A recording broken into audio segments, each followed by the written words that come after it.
That gun cost 1/20th the price of this gun, especially now that I've modified it. How you guys doing? Joe here, and in today's video, we're actually taking a look at this little guy because you've already seen that video, especially if you're a member, you would have seen it early. So maybe consider getting signed up and all that good fun stuff so that you can get notified when things happen. If you like this kind of stuff, make sure to go ahead and get subscribed.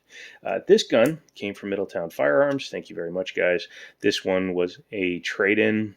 Technically, it was a sale to the store, and they didn't want it because of what it was. And I was like, you know what? Shoo! I'll mess with that. I'll mess with that. Give me that.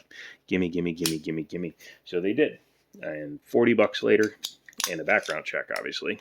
And I am the proud owner of a Jennings Model 48 chambered in 380 Auto with a stainless finish. Now, this is not, for those of you that are wondering, a real stainless steel gun. It isn't. It uses their ZMAC with a Cerakote or a Duracoat of some sort on it. I can see where there's damage to the slide from me dropping it, and that wouldn't have happened if that was real stainless steel. So when I said it was stainless, I meant the look. Okay? Calm down, kids. Go outside, take a deep breath, come back in, and we'll continue the video. I'll wait for you. Oh, yeah, I forgot you could just pause the video. So hopefully you're back. So Jennings was not a expensive firearm manufacturer. He wasn't out to make the new Les Bears or Langdon Tacticals or super high-end CZ race guns. Nope, he wanted to create a line of firearms that was affordable for the everyday man so they would be able to protect themselves in an emergency situation. Watch my most recent short if you want to see why that in and of itself is a horrible idea and you should not do that. But this guy is a gun that when it was new was like, what, $100 and some bucks, $100, and on the used market has actually not gone up, even though the company went way out of business. So Jennings was out of California. You can see right there. This was actually the Jennings Brico, so it was just before his dissolution and purchased by Jennings. Or excuse me, Jimenez, who, by the way, is still around. They just call themselves JA Arms. Gotta love the U.S. government. They close him down, accuse him of trafficking, and all he has to do is start a new LLC, and he's able to start his company back up. It's freaking amazing. But yeah, these are kind of the genesis of the Saturday Night Special. The Saturday Night Special is a gun where you go out, buy one super cheap, do what you got to do, and throw it away. Long-term use was never on the cards with this firearm. Sorry, I just had to sneeze. Again, this particular model is chambered in 380. You can see it's a very small magazine. 380 is also called 9mm short, 9mm Kurz, however you'd like to put it. But this is a, excuse me, that's a 9mm. This is the 380. So the 380 and the 9mm have the same diameter casing. They're just size different. You can see how much longer a 9x19 is versus a 380 or 9mm short or 9mm Kurz. So technically, I could fire this out of my Glock and it would fire fine because the bullet is the same diameter. All that stuff is the same. It just is a much less powerful cartridge. And by that same token, if I manually put this into a Jennings, it would fire it. However, the pressure is a lot higher and could potentially damage this particular firearm. So we are not going to be doing that. But yeah, just so you know the difference between 9mm and 380. It is a striker fired handgun. You can see it's got the indicator back there. So problem is you don't actually see an indicator when it's armed.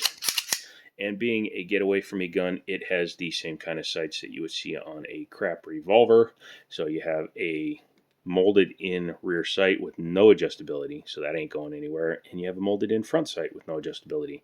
So you better hope that the mold was straight when they built this thing, otherwise you got problems. Now, I did take this to the range, fired 7 rounds at some steel plates, and I got 5 out of 7. So I would say that was pretty accurate from 10 yards for the first time firing the gun. However, yeah, this is not a long distance shooter. The grip angle on it is better than some that I've seen out there for cheap guns. It's very stiff though, and it's just flat. So when it's in the web of your hand, it just thuds into the webbing of your hand. I'm not a fan of the 380 caliber just because for some reason it's a snappier rapport, usually the gun that it's in, but this is a heavy gun. This gun weighs more than this gun, and you can see the size difference. So that is required for the functionality that this gun uses, which is straight blowback. It is nice to see that it does have a standard style external extractor with a roll pin, and it does have rear slide serrations, which are pretty easy to grab, and then it does have a ledge in the front, so if you do the crab press check, you can grab it and check it, and I do, so that is convenient. It's not as easy from the front to do that, though, so you will have to do the overhand crab, which does put your thumb close to the barrel, but you know what? These are your safeties because I shoot ambidextrously. Does have an external safety with the word safe underneath the safety. So when it's down, that's fire. When it's up, the gun is unsafe. It defeats the trigger and the slide. There are some guns where that does not defeat the slide, just the trigger. These grip panels are removable, and were I to be keeping this firearm, I would probably put better grip panels on it, or have these ones stippled, or find a set of aftermarket ones because they're original Brico. I know, $40 gun, but still don't want to ruin the originality. The trigger has corroded, or the finish has corroded on it for some reason. It's like a nickel plated trigger, and all the finish has come off, which is kind of interesting. No real anything under here. The only thing you have inside of there is the barrel, spring, and no guide rod. It is a heel release because this is basically a copy of the Lorcin, Lorcin, I believe.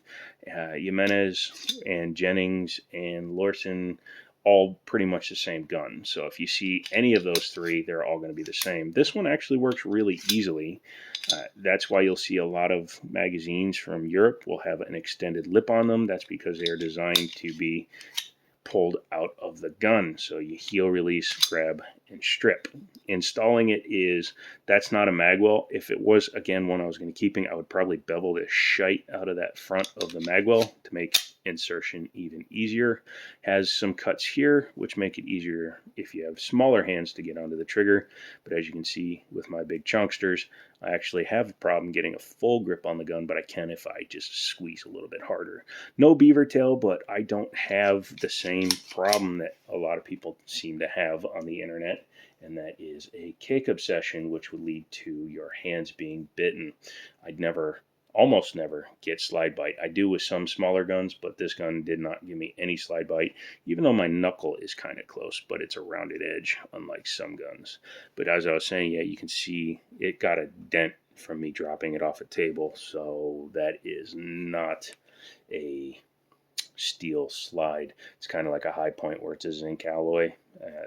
Although this has a finish on it, so it's not nearly as porous as a High Point, I would still oil the slide just to keep the metal or the alloy from drying out, because they could actually crack and then break on you, which is not something anybody wants. So let's talk about the trigger. And this does not have a mag disconnect, so just rack it and then you can pull your trigger. And not a lot of take up. It's actually less take up than my Glock or a lot of my guns, and you can just take it up and pull. Again, not the worst trigger. That VP70Z that you guys loved when I compared two guns had a worse trigger than this.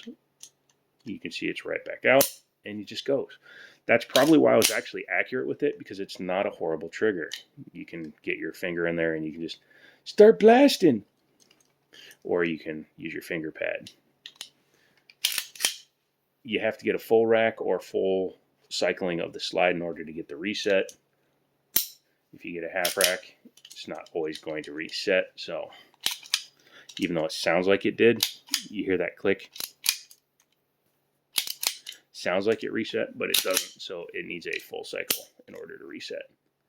That's why I'm wondering why that is actually gone. You can see, though, that is going to be important in just a second. So what do you say we take it down?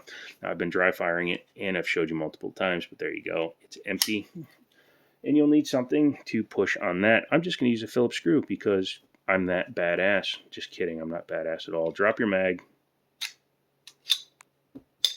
and then you're going to take whatever you have, and you're going to push in on here.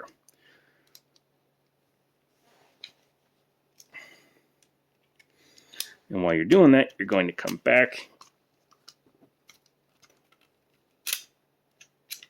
Okay, I need something a little bit longer than that. Bear with me for a second. I'm going to use a screwdriver for it. Sorry, it's one of those things that's hard to do on camera. It's better to do off camera, but you're going to jam it in there, right? Like I was saying, doesn't want to do it off camera, but there you go. So you will see that this basically has a lock block on the back here. So you want to push it in and then lift the back of the slide up. When you do that, it's going to then take the top off the gun. So this is not a guide rod, it's more of a plug, but it's still kind of in there.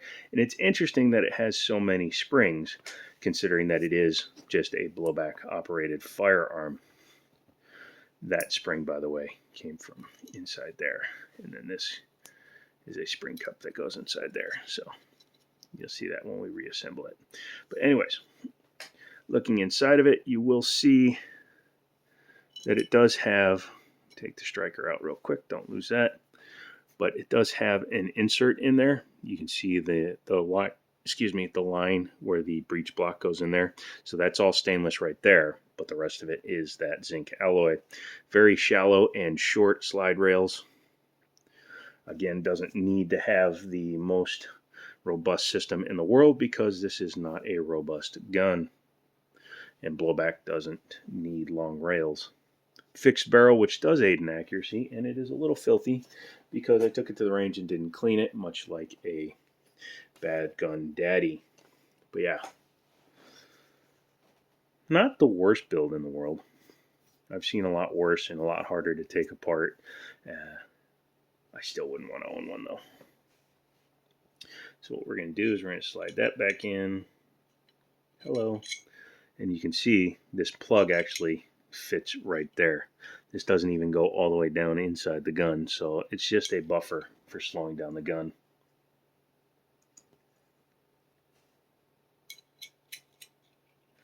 The interesting part is that it doesn't actually go over the barrel like a PPK or a Makarov does. It actually goes down here inside this cup here. So you do have to be careful when you're reassembling it because you have to get the barrel past this end here. Not that it's that tight, but you still got to get it over it. Again, this is where having 6 hands comes in handy, but once you've done that, you can go ahead and slide that back. And you can see how easily that will go back together once you do things like put your firing pin back in. We'll leave the top kind of disassembled for this part. And then you take your spring, your plunger, all that stuff. Run the plunger in just a little bit. This is where having 3 hands comes in handy. You can see how it comes down over it. So there you go. Hang on.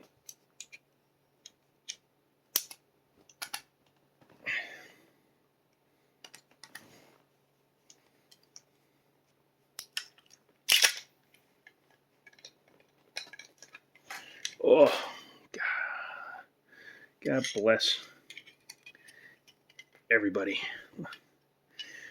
It's one of the downsides to these super cheap guns is that they are a pain in the ass when it comes to assembly and disassembly because they went with the cheapest possible solution. And it doesn't help when my nerve damage is acting up. But yeah, back in there with you. There you go. Push you back, push you in.